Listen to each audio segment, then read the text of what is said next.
I can still hear the faint clatter of silverware and the hollow laughs from that Christmas dinner. The antique fireplace in my grandparents' country house in Vermont cast long shadows over faces that hadn't set foot in my bistro in nearly 5 years, even though it was just down the hill from our family's insurance agency. "Zoe!" My cousin Olivia's voice rang out, slicing through the casual small talk. "Tell everyone your exciting news." I looked up, already bracing myself. Olivia sat there in her crisp navy blazer, her engagement ring flashing under the soft light as she reached for her champagne flute. She wore that same smug expression she always had, when she was about to remind everyone why she was the pride of the Anders family. "I made regional director," she announced, her grin wide and confident, youngest in the agency's 112-year history. The table erupted with cheers. Grandpa beamed with pride. Grandma dabbed her eyes. Uncle Dennis raised his glass high. "To Olivia Anders, keeping the Anders legacy alive!" I took a small sip of cider, thinking about the investment proposals waiting back at my apartment. But nobody here knew about those. To them, I was just the eccentric Anders who chose cooking and coffee over real work. "And you, Zoe?" Great Aunt Linda turned to me with that syrupy sweet voice, a mixture of pity and judgment. "Still running that little cafe?" I smiled lightly. "It's called the Golden Elm Bistro, and yes, I am." "Still flipping pancakes, huh?" Olivia chuckled, trading smirks with our cousin Reed. "You know, the agency could always use another sales assistant, if you want something more stable." I toyed with my fork, remembering the client meeting I had that afternoon, the one where I secured a 5-year catering contract with the biggest ski resort chain in the region, a deal worth far more than Olivia's yearly commissions. But they didn't know that. Not yet. "The bistro keeps me busy enough," I answered casually. "Busy enough to pay for heating this place?" Grandpa teased, half joking. I almost laughed. If they only knew, I bought the entire property the bistro sat on, plus 3 more on the block. "I get by," I said simply. Olivia dove into a long story about her latest multi-million-dollar policy negotiation. The family listened raptly, just like they always had. Olivia, the golden child who followed every rule, Ivy League, executive trainee program, and straight into the family business. And me? I was the disappointment who chose culinary school at 22 and turned a run-down old tavern into a booming destination that now made more in a quarter than their entire agency did in a year. "I just wrapped up the Sterling Hotels contract," Olivia was saying, swirling the last of her wine. "You should have seen their legal team panic when I pointed out the flaw in their liability clause. Mr. Whitaker was so impressed, he's moving all his accounts to our agency now." I kept my face carefully blank at the mention of Charles Whitaker. If Olivia only knew who really owned most of those resort properties, through shell companies managed by me. "I just don't get it," Grandma whispered later, trapping me by the sink while I dried dishes. "You're sharp, Zoe. You could have had everything Olivia has, the job, the reputation, the respect. Why waste your talents on a little diner?" I polished a heavy serving plate, thinking about my 9 a.m. conference call with the bank managers from 2 different states. "Not everyone dreams of insurance, Grandma," I said calmly. "But you're capable of so much more," she insisted. "Look at Olivia. The custom suits, the new Lexus, that gorgeous penthouse condo. Don't you want real success?" I thought about my own penthouse, the one I'd closed on last month under my investment firm's name. Top floor, better views, paid in full. "I'm happy with my choices," I said simply. Grandma sighed. Frustration etched across her features. "I just worry about your future," she said. "The restaurant business is so risky. What if you want a family someday? How will you support them?" I almost laughed, thinking about my growing real estate empire, my silent partnerships, my diversified stock portfolio. The bistro had only been step 1. A door into an entirely different world. Later that evening, as the family bundled up to leave, Olivia pulled me aside by the old oak coat rack. "Hey, I meant it, about the agency," she said, resting a manicured hand on my arm. "Uncle Dennis would set you up in underwriting. You could work your way up fast." "Thanks," I said lightly, shrugging her off. "But I'm exactly where I want to be. Olivia's smile faltered. Zoe, seriously, you can't run a breakfast place forever. Don't you want to be someone? Oh, if she only knew. I was someone already. Bigger than any of them had even dreamed. Tomorrow would prove it. I glanced at my watch. Gotta go. Early day tomorrow. Right, she said, smirking. Those waffles won't flip themselves. I drove back to town, to the real headquarters, hidden in plain sight, right above the Golden Elm Bistro. While my family thought I spent my days pouring syrup and wiping tables, I had built an empire in secret. The bistro was just the storefront, the visible part they could point at and belittle. Behind it stretched a vast network of real estate acquisitions, strategic investments, and quietly signed contracts that would soon reshape our little mountain town. Unlocking the private door, tucked behind the pastry kitchen, I climbed the stairs to my real office, a sleek, sunlit space outfitted with nothing but essentials. I slid into my leather chair and opened the folder labeled Whitaker Holdings. Tomorrow morning, Charles Whitaker wouldn't be meeting with Olivia at some high-rise agency office. He'd be meeting with me, in my bistro. For years he had helped me discreetly acquire properties through various shell companies, never revealing to his own team or my family who the true buyer was. I pulled out the final contract, the one consolidating all my holdings into a single entity, Anders Ridge Management. The name that held just enough family irony to make me smirk. My phone buzzed. A message from Ooja. Dinner was fun. FYI, Mr. Whitaker might pop into your cafe tomorrow. Don't mess it up. He's very important to the agency. I set the phone down without answering, my smile widening. Tomorrow would be unforgettable. The paperwork was simple. All the companies I'd created over the past 5 years would merge under Anders Ridge. The transfer would make me the largest landowner between Montpelier and Burlington, all without ever stepping into a courtroom. As I double-checked the final signatures, I thought about Olivia's cocky grin at dinner, Grandma's worried whispers, Uncle Dennis's patronizing jokes. They had no idea. While they had chased titles and nameplates, I'd been buying the very ground beneath them. Tomorrow morning, everything would change. I arrived at the Golden Elm Bistro before sunrise. Ellie, my manager, was already prepping the coffee bar. The meeting room's ready, she said, handing me a cup, though honestly, why does some big shot want to meet here instead of a proper office? I just smiled, sipping my coffee. Sometimes the biggest deals happen where no one's looking. At exactly 9 a.m., Charles Whitaker pushed open the glass door.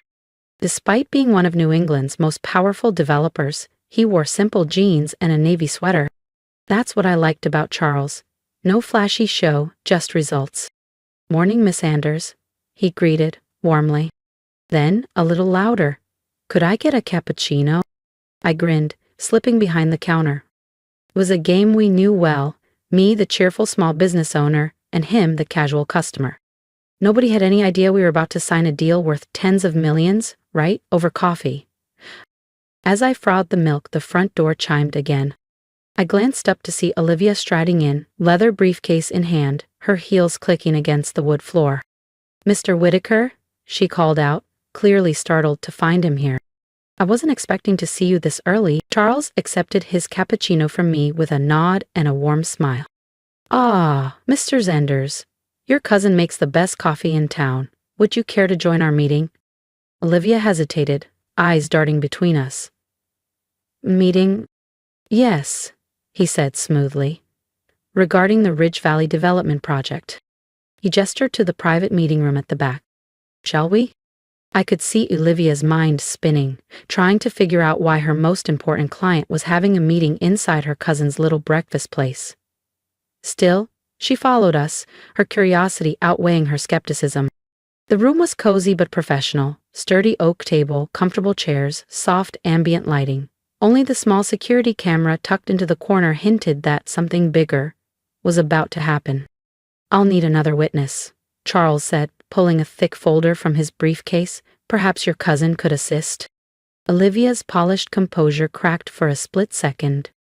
Zoe? Oh no, she just runs the cafe. She doesn't need to get involved in legal matters. Charles raised an eyebrow. On the contrary, she's essential to this meeting. I sat confidently at the head of the table, savoring the confusion flickering across Olivia's face. Actually, Olivia, you're the one who doesn't need to be here. But since you are, you might as well witness something interesting. At that moment, the front door chimed again. Grandpa and Uncle Dennis entered, spotting Olivia and drifting toward the back. "What's going on here?" Grandpa asked sharply, frowning. "Why is Mr. Whitaker meeting you? In a cafe?"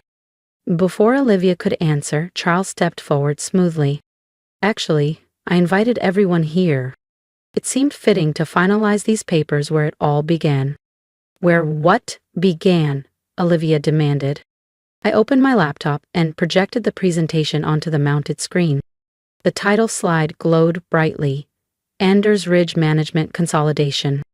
Underneath, a detailed map of the downtown area lit up, entire blocks highlighted, dozens of properties falling under one name. "Anders Ridge Management," Grandpa murmured, his voice thin. "My company," I said calmly. "You might recognize a few subsidiaries, too.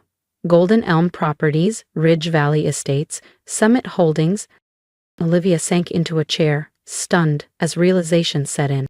Those are all the properties we've been handling insurance policies for," Olivia stammered, her voice barely above a whisper.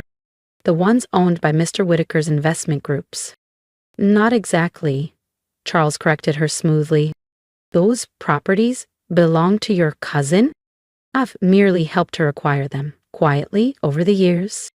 "That's impossible," Grandpa sputtered, his face reddening. "Zoe runs a cafe. She couldn't possibly." I pulled out my own thick folder and laid it neatly on the table. "The bistro was only the beginning," I said calmly. "When I bought this building 5 years ago, I saw an opportunity. Main Street was undervalued, scattered. Nobody was looking at the big picture. While you were busy mocking my little breakfast place," I continued, "I was meeting investors, studying property values, and stitching together the largest privately held real estate network this town has ever seen." Olivia yanked the contract toward her, her polished fingers flipping through page after page. Her expression shifted, disbelief, confusion, and finally, awe. "This is worth—" She swallowed hard. "This is worth hundreds of millions. You own half of Ridge Valley." "More than half," Charles added with a chuckle. "Your cousin has a knack for spotting potential where others only see problems. Rather like buying a crumbling tavern and turning it into the foundation of an empire." Grandpa slumped into a chair, looking pale. "Why didn't you tell us?" "Would you have believed me?" I asked quietly. "You were too busy assuming I was wasting my life flipping pancakes. It was easier to let you think that, while I built something on my own terms." "But you wear an apron," Olivia stammered, still trying to connect the dots. "Yep." I smiled thinly. "I wear a lot of things. Sometimes an apron, sometimes a business suit. The difference is, I never needed anyone else's approval to know my own worth." Charles pulled out a pen, placing it ceremoniously atop the final contract. "Shall we make it official?" I signed first, bold and certain. Charles followed, dating it with a flourish.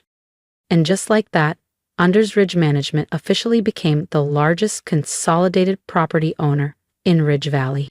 "Congratulations," Charles said, shaking my hand. "Though I'll miss our investment meetings disguised as casual coffee chats." "The bistro's still here," I laughed softly. "Though I might need to add a second floor once all the newly curious clients start coming by." Later that night, after the family had dispersed to lick their wounds, I sat alone in my office above the Golden Elm. The winter lights twinkled over the quiet streets below, my streets now, in more ways than one. My phone buzzed. A text from Grandma. "Can we meet? Maybe. Over breakfast?" I looked out over my thriving cafe and smiled. One plate, one cup, one deal at a time. I had built my empire exactly how I wanted. "Sure," I texted back.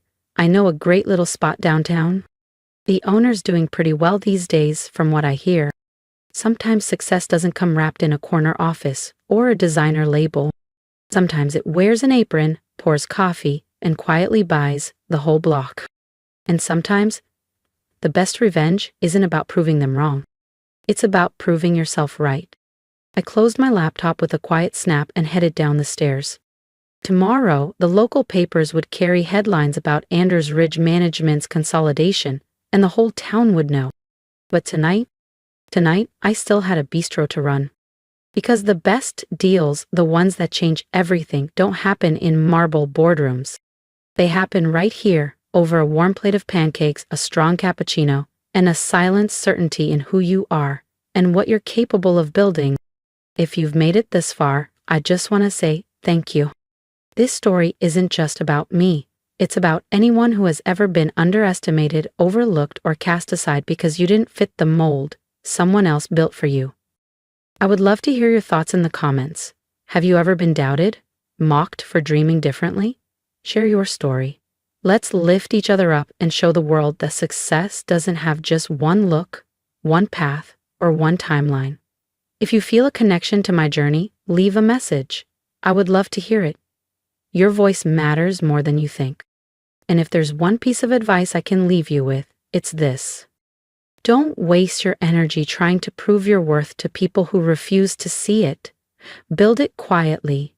Build it proudly. Build it so strong that one day they'll have no choice but to recognize it. Wear the apron. Wear the suit. Wear whatever you want. Just remember that your worth has never depended on outside approval. It is defined by your actions, your persistence, and your belief in your own vision. I built my empire one cup of coffee at a time. And you can too, no matter what your dream looks like. Start small, stay smart, stay focused. Because sometimes the best way to change the world isn't by making noise, but by quiet, relentless, unstoppable success.